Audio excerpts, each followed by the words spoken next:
Was ganz hart war heuer, war das Abschiednehmen daheim. Oder wir haben ein junges Baby daheim, das ist 11 Monate alt.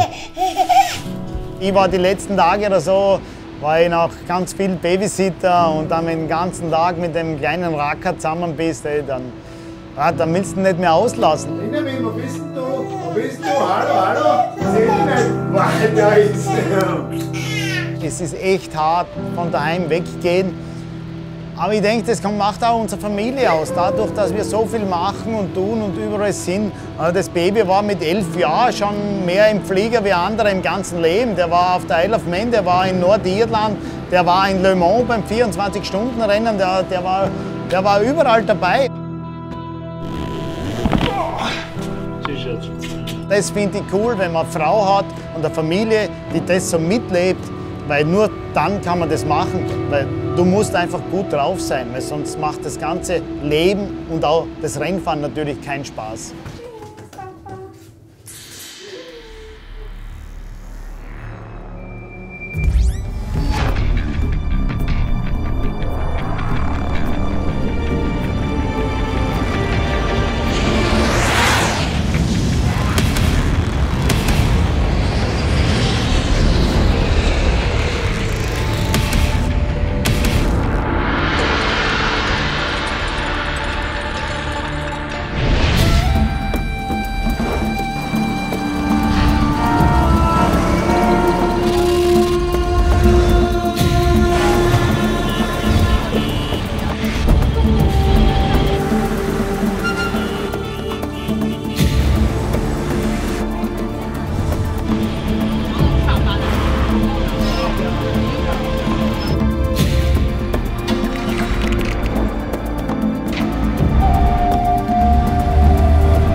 Macau, was soll ich sagen?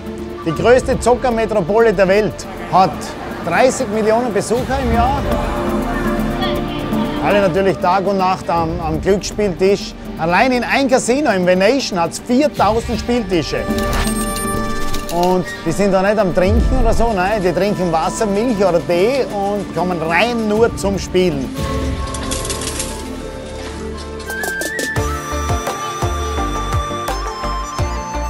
Hier in der Stadt, da trifft man eigentlich eine bunte Mischung an aus Chinesen, dann auch viele Portugiesen, weil es war bis vor kurzem war das noch eine portugiesische Kolonie, ist dann von China übernommen worden und ist jetzt eine selbstverwaltende Zone sozusagen von China, so wie Hongkong.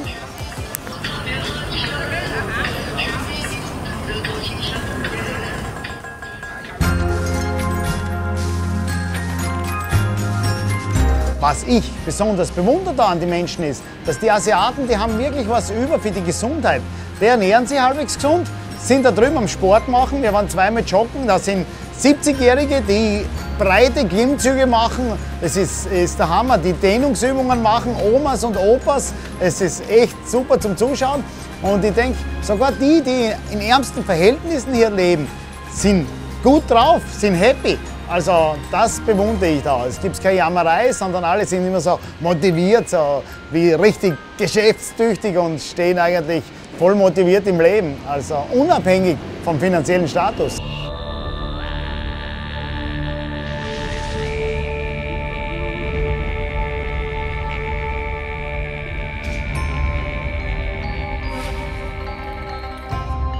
Auch eine bunte Mischung in der Religion. Es sind auf der einen Seite Katholiken, auf der anderen Seite sind es ganz viele Buddhisten so bei den Chinesen. Das trifft man dann auch in den Gebäuden an. Buddhistische Tempel, wo so Räucherstäbchen anzünden werden. Und auch natürlich vor ihren Geschäften. Die Chinesen sind sehr abergläubisch und die haben ganz viele Geschäfte da. Und dann steht immer am Abend so eine kleine Schale draußen mit so Opfergaben. Äpfel und was weiß ich was und auch noch so ein paar Räucherstäbchen angezündet. Einfach für Good Luck, damit das Geschäft einfach gut läuft. Und so sind die auch drauf. Die haben so richtig Bauer, die machen alles einfach, um noch ein bisschen Kohle dazu zu verdienen und das macht das Ganze auch so quirlig, so, es lebt so die Stadt und das finde ich einfach cool. Ja.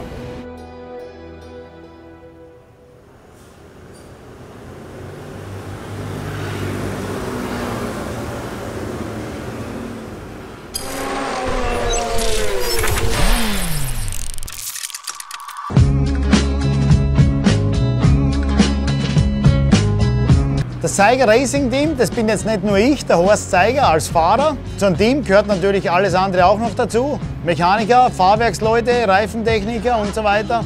Und da sind wir eine kunterbunte Mischung. Wir haben 2 Mechaniker aus England.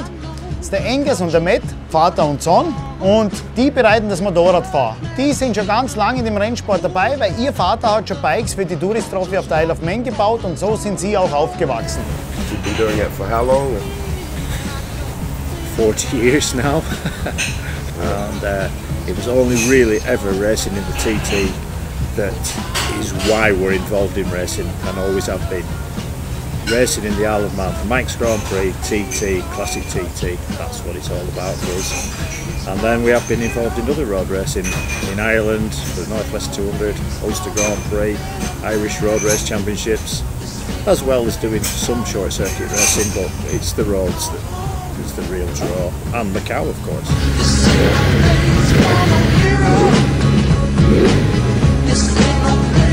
Typical race day really, you've got your warm up first, so you're in the garage, maybe a few alterations to make after qualifying, and then it's a case of fuel, tyre warmers, make sure everything's set, all the pressures and everything, and then yeah, again, like I say, you could go out in the session, evening warm up, they come in, just want to change 1 or 2 little things before the race. After warm up, again going through the bike, making sure everything's still alright. And yeah, fuel, tyre warmers, and then your race build up really, and then it's just, let's see what happens basically. Dann haben wir einen Fahrwerkstechniker, den Robin, der kommt aus Holland. Der schaut auch das Data Recording durch, das heißt, alles was mit dem Motorrad passiert während der Fahrt, kann er alles kontrollieren und dadurch können wir auch dann das Motorrad verbessern. Hi guys, I'm Robin Dozers and I'm a suspension guy for Zeiger, doing the data as well, taking care of the electronics and making sure he likes riding the bike, he likes how it handles and gives him enough grip to go faster on this track here. Basically my job around here, suspension, some electronics. I'll check the suspension on the data. We download all the sessions and we see what's going on. I go through the laps with Horst together, see where he has problems, where the bike's good, where the bike's bad, and we'll make a plan for tires as well. What tire we use, what tire we're gonna start with to see if it's good, because if you put in a new tire and you change something directly, it's always going to be better because it's a new tire. So we don't want to do that all the time, except when we have found a good thing on a used tire, then put in a new tire and put in some good laps. Dann haben wir einen Reifentechniker natürlich. Und da ist der Thomas von Metzeler mit dabei bei uns. Er ist aus Deutschland und ihn kenne ich schon seitdem ich Rennen fahre. Und wir haben eigentlich so zusammen alle Etappen erlebt, die es so zum Erleben gibt. Ja, hallo, mein Name ist Thomas Tirolf. Ich bin von Metzler für die Reifen hier zuständig bei Macau GP, für die Motorradreifen. Und ich kümmere mich auch um Horst Zeiger, dass er die richtigen Reifen fürs Rennen drauf bekommt. Wir haben 2 verschiedene Rennmischungen dabei. Wir haben eine bis jetzt rausgefahren, die wir wahrscheinlich einsetzen werden. Es kommen beide im Rennen in Frage, aber die softe, das heißt die mit mehr Grip, scheint auch fürs Rennen zu halten. Und die werden wir wahrscheinlich auch im Rennen einsetzen. Dann gibt es natürlich noch meine Frau. Weil ohne die wären wir alle nicht da. Sie managt im Hintergrund alles, sie schaut daheim aufs Baby, währenddem wir da sind. Sie verkauft die T-Shirts, sie organisiert die Fanreisen. Sie macht eigentlich alles rundherum, damit ein bisschen ein Budget da ist, damit wir das machen können. Und es sind natürlich ganz viele organisatorische Sachen, die erledigt werden müssen. Dann haben wir noch eine Kameracrew. Da stehen sie, Lukas und Bo. Der eine ist, wie soll man sagen, ein Schweiz-Neuseeländer. Und der andere ist ein österreichischer Schweizer, wie man so sagt. Und das sind auch die, die mich die ganze Zeit unterstützen. Und ja, bin eigentlich stolz drauf.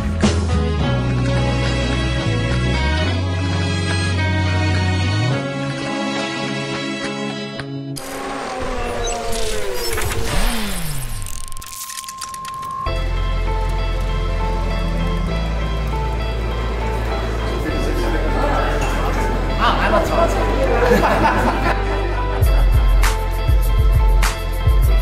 Was heuer an dem Grand Prix noch besonders ist, wir haben die erste Fanreise ausgeschrieben und wir sind dann mit Team insgesamt 22 Leute. Ist schon eine ganz schöne Truppe, aber es macht unheimlich stolz, wenn alle mit dem blauen Saiga Racing T-Shirt da unterwegs sind. Es ist einfach cool, überhaupt wenn es so weit weg von zu Hause ist.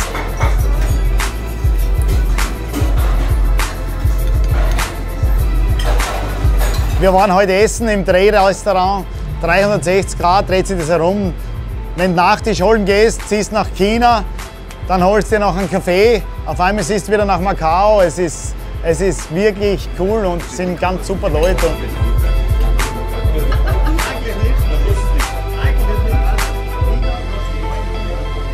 Ist für sie ein Erlebnis und auch für mich, weil ich das noch einmal neu erlebe, wenn man das erste Mal herkommt und die Atmosphäre spürt. Das ist der Hammer, oder? Und das erlebe ich durch die Leute, durch den Fantrieb noch einmal neu mit, wenn sie alle mit so großen Augen so beeindruckt sind von diesen gewaltigen Gebäuden.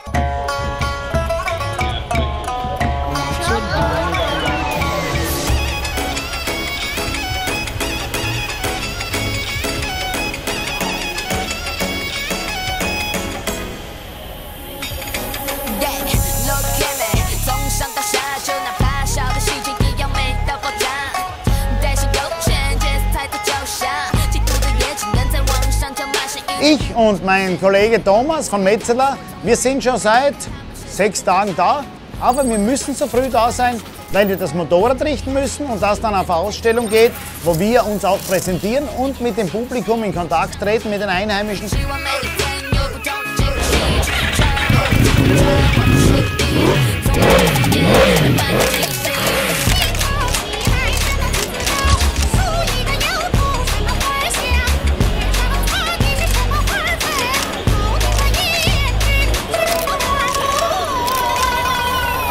Wir treten dort auf, geben Autogramme, weil für den Veranstalter ist es ganz wichtig, dass die Einheimischen mitspielen. Weil wenn die auf die Barrikaden gehen, dann ist es natürlich vorbei mit dem Macau Grand Prix und mit den Straßensperren. Und darum muss man die auch motivieren und denen etwas bieten, dass sie auch ein bisschen Bezug haben zum Rennen. It's the other side of the world, isn't it? Winter time, summertime here, I think. But it's great for us. We get away, and it just breaks up the winter for us to get away to the other side of the world. To be invited over here is an amazing thing, you know. So yeah, it's pretty good for us, and it's a holiday for the boys at the end of the year as well. So.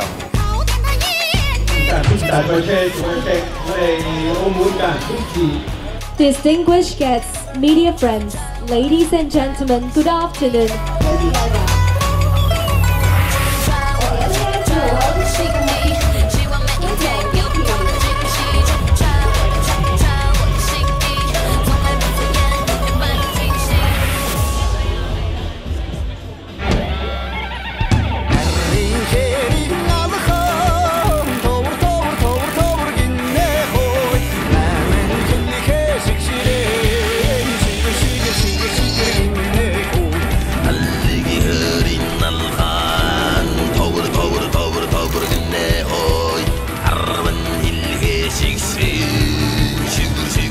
Von der Ausstellung wieder zurück.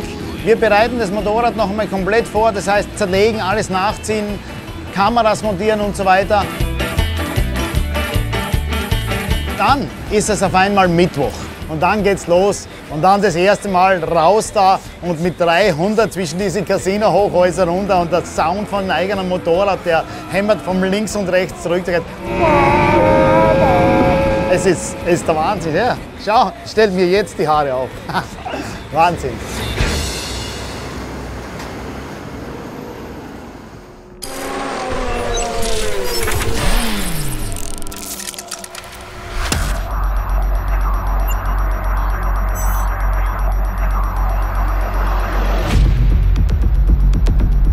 Der Macau Grand Prix selber ist einzigartig, oder? Für uns Motorradfahrer überhaupt, wahrscheinlich für die Autofahrer natürlich auch. Aber für uns, es ist die einzige Strecke auf der Welt, wo du um keine einzige Kurve herum siehst. Jede Kurve auf der Strecke ist blind.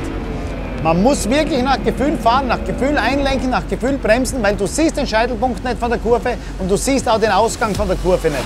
Und wenn du Pech hast, siehst du auch nicht, wo du einlenken musst, weil du kommst mit 280, 290 die Gerade runter und alles ist gelb-schwarz, gelb-schwarz. Das flackert nur so an dir vorbei und dann musst du im richtigen Moment rechts umlegen, ohne Bremsen, nur einen Gang zurück, zack.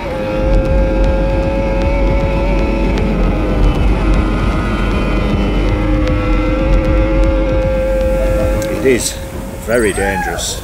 It's very fast in places and you have to have a good setup for the tight, twisty stuff. The uniqueness is the fact that if you jump off here, it's time to go to hospital.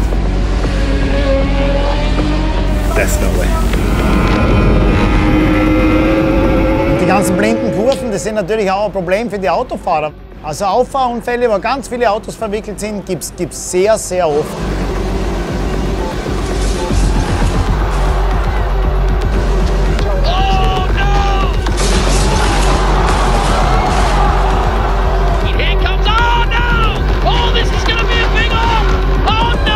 Dann liegen auch die ganzen Carbon-Teile wieder herum und das macht mir immer zum Denken, weil was ist, wenn so ein Carbon-Teil mal den Reifen aufschlitzt? Dann so ein Blattfuß, das Letzte, was ich da brauche. Ja, wir setzen hier bei Macau GP eigentlich Reifen ein, die wir auch auf dem normalen Rundstreckenrennen einsetzen. Die sind der SC0er Range oder K0 und K1. Also nichts Besonderes. Es kommt aber darauf an, mit dem weichen Reifen die beste Performance rauszuholen. Das ist unser Ziel.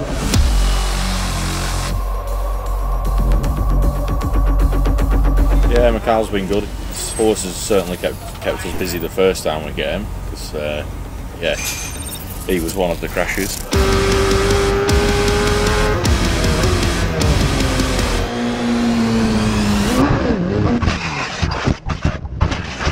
It's a very demanding circuit. Obviously, you've got the heat as well round here. 12 laps, 2.5 minutes is a long time at race speed. I mean, it's a lot different to the Isle of Man. It's mass start. It's there's only two walls to worry about here. There's the one on the right and the one on the left. Other than that, we're all good. But yeah, the Isle of Man's a bit different. There's probably more room for error at the Isle of Man. Well, I haven't experienced any track that's similar to Macau. As a rider, you need to be so focused not to make a mistake, turn in at the right moment, brake on the right time. You can't outbrake yourself because there's no room for error, no room. We also need to set up the bike different than normal racetracks we have in Europe because the corners are so short. You're not spending a long time on lean angle on the side of the tire, so you need to put the bike on a different way so it helps him change the direction easy. That's the most important thing here. Noch dazu ist jede Nacht die Straße wieder offen. Also es fahren alle chinesische LKW, Autos, Taxis, Busse, alles ist da unterwegs und es ist natürlich schon ab und zu vorkommen, dass in der Früh am Riders Briefing heißt: Come here. I just heard from the clerk of the call. It's really bad out there with oil and cement dust. There are blue flags everywhere. Ja, das ist gerade das Erste, was du brauchst, das dir richtig Mut gibt am Morgen. So ein guter Zuspruch mit einer Dieselspur, die 2 Kilometer lang ist und die dann einfach mit Pulver abgedeckt ist. Aber sie streuen das Pulver nur auf und kehren es nicht weg. Das heißt, wenn die ersten drüber fahren, es staubt wie die Hölle. Also du siehst fast nichts und noch dazu ist es auch noch rutschig. Ja. So just ride really careful, eh? We don't want to have a crash now because it's, yeah, so just be, what's the oil flag, right? But it's everywhere.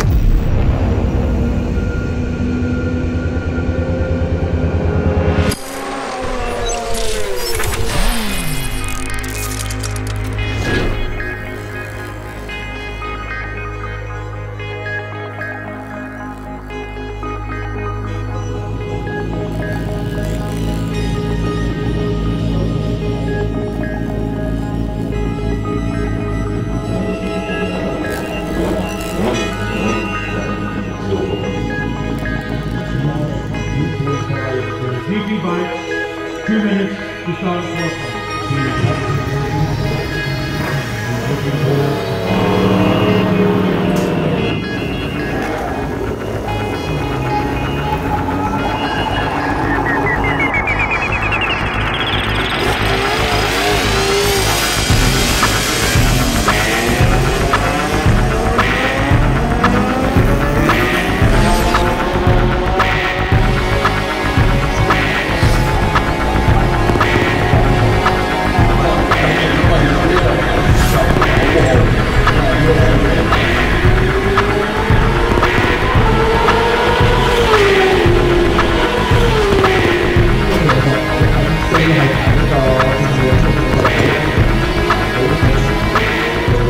Wir haben dann noch viele Verbesserungen am Motorrad vorgenommen, weil viele Sachen sind ja während dem Training rausgekommen. Es ist das erste Mal, dass wir mit der Yamaha da sind in Macau und wir haben nicht gewusst, welche Übersetzung. Dann haben wir nicht gewusst von den Federn her, vom Fahrwerk, einmal für Basisabstimmung. Und da sind wir jetzt eigentlich im Qualifying schon recht gut dabei.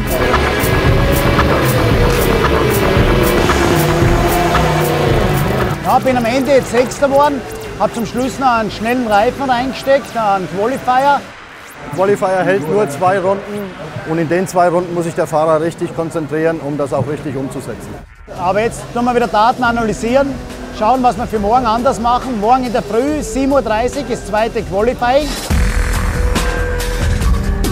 We just downloaded the data. I need to go through that with Horst, see where the bike's good and what he wants, if he still has some points to improve the bike. After free practice, we made some big changes for qualifying, which turned out to be really good. Horst was immediately on the pace and gave him a good feeling and gave us a good direction of working to finalize the setup. Horst hat das richtig gut umgesetzt, hat sich voll fokussiert nochmal und hat eine schnelle Runde nochmal rausgehauen.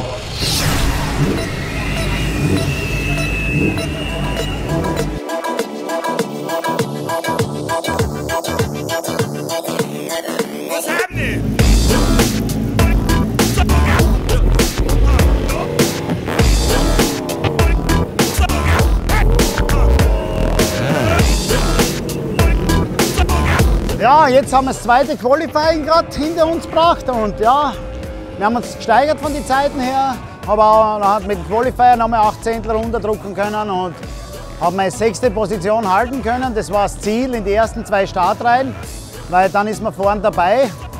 Überholen ist schwierig da, also jetzt heißt es nur nicht ausbremsen lassen, aber unsere Abstimmung ist eigentlich auf der Bremsen super.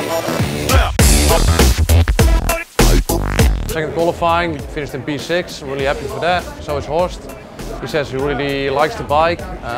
During this qualifying we made some more changes to the bike, put the bike a bit more on the rear, so it helps him turn, gives him a bit more grip, more confidence, especially the turning part. Changing of direction is really important in this track, because all the corners are so narrow and so quick. You need to be able to hold the line really well. Now it was even better because I can hold the line better, especially in the fast corners. But we want to try a little bit. Now it was like going with the bike like this, was better. We'll do a bit more tomorrow. Super, wir haben einige Sachen durchprobieren können jetzt. Ein paar Probleme gehabt am Vorderrad, wie das einknickt ist ein paar Mal und da haben wir ein bisschen mehr Brillo drauf dann. Da war das Gefühl nicht mehr so gut fürs Vorderrad, aber dafür habe ich keine Probleme mehr und kann später bremsen und schneller fahren. Ja. So weit, so gut.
Nervosität ist natürlich brutal. Überhaupt da in Macau ist immer Wahnsinn. Also, ich wäre froh, wenn schon nach dem Rennen wäre und alles gut gegangen ist. Da ist alle Anspannung der Welt auf dir. Ja, hoffen wir, dass es gut geht.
Clear in the grid, except for officials and team technicians.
Means to rise higher in every step of the way.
Ein hartes Rennen, auch wenn es bewölkt ist, man schwitzt da wie wahnsinnig.